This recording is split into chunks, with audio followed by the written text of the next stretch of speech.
નમસ્કાર, super prime ટાઈમમાં આપનું સ્વાગત છે. હું છું અક્ષય. વડોદરા અને સુરત બંને શહેરના લાખો લોકોના હાલ બેહાલ છે, કારણ કે તમામ લોકો મેઘ મુસીબતમાં ફસાયા છે. ધોધમાર અને મુશળધાર વરસાદને કારણે હવે બંને શહેરોમાં પૂરની સ્થિતિ ઊભી થઈ છે. બંને શહેરોના અનેક વિસ્તાર હજુ પણ પાણીમાં ગરકાવ છે.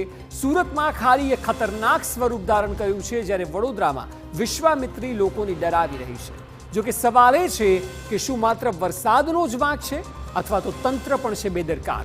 કરોડો રૂપિયાનો ટેક્સ આપ્યા બાદ પણ જો મહાનગરોની આવી હાલત હોય તો અનેક સવાલ ઊભા થઈ રહ્યા છે, જે સ્વાભાવિક છે. આજે આપણે બંને શહેરોની સ્થિતિ બતાવીશું, સાથે તંત્રને સણસણતા સવાલ પૂછીશું.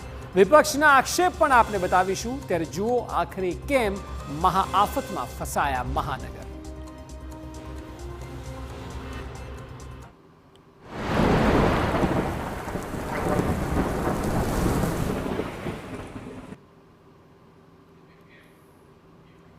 તો સુરત અને વડોદરા આમ તો બંને મહાનગરો, પરંતુ જે સ્થિતિ સર્જાઈ છે તે એવું લાગે કે અંતરિયાળ ગામના દ્રશ્યો જોવા મળે. આટલા કલાકો વરસાદને બંધ થયા છતાં પણ બંને શહેરોમાં પાણી છે કે જે ઓસરતા નથી. આ સ્થિતિ સતત અનેક કલાકો બાદ પણ બંને શહેરોની જોવા મળી રહી છે.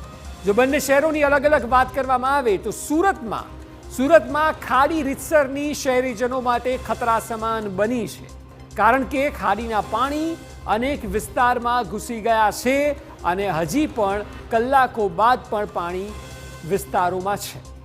બે ખાડીઓ એવી છે કે જે ખતરાના નિશાન કરતાં પણ ઉપર ચાલી રહી છે અને આગામી કલાકોમાં મોટું જોખમ સર્જી શકે છે, જેનું મહાનગરપાલિકાએ ધ્યાન રાખવું પડશે, નહીં તો કોઈ મોટી હોનારત સર્જાઈ શકે છે. ખાડીપુરથી સુરતમાં રીતસરનો હાહાકાર સર્જાયો છે, કારણ કે સતત આ જોખમ અનેક કલાકોથી જોવા મળી રહ્યું છે અને આગળના કલાકોમાં વધી શકે છે. 22 વિસ્તાર એવા છે કે જે ખાડીના પૂરથી સંપૂર્ણપણે ડૂબ્યા હોય તેવી સ્થિતિ સર્જાઈ છે, કારણ કે 22 વિસ્તારોમાં લાખો લોકો પ્રભાવિત થયા છે. અનેક મકાનો, અનેક લોકો અત્યારે ખૌફમાં છે. રાતનો સમય પણ છે અને એ સિવાય વડોદરામાં આપ જુઓ તો વિશ્વામિત્રી નદી બેકાબૂ થઈ હોય તેવા સ્પષ્ટ એંધાણ સર્જાઈ રહ્યા છે, કારણ કે અનેક વિસ્તારો એવા છે કે જ્યાં વિશ્વામિત્રીના પાણી ફરી વળ્યા છે.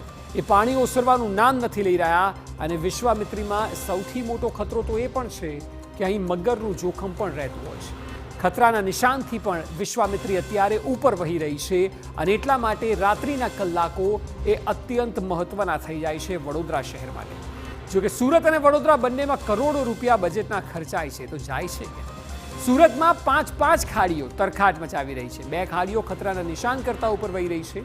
છેલ્લા 5 દિવસથી અનેક વિસ્તારોમાં પાણી ભરાયા છે. જો કે તંત્ર માત્ર તબાહીનો તમાશો જોઈ રહ્યું હોય તેવી સ્થિતિ સ્થાનિકોમાં આક્રોશમય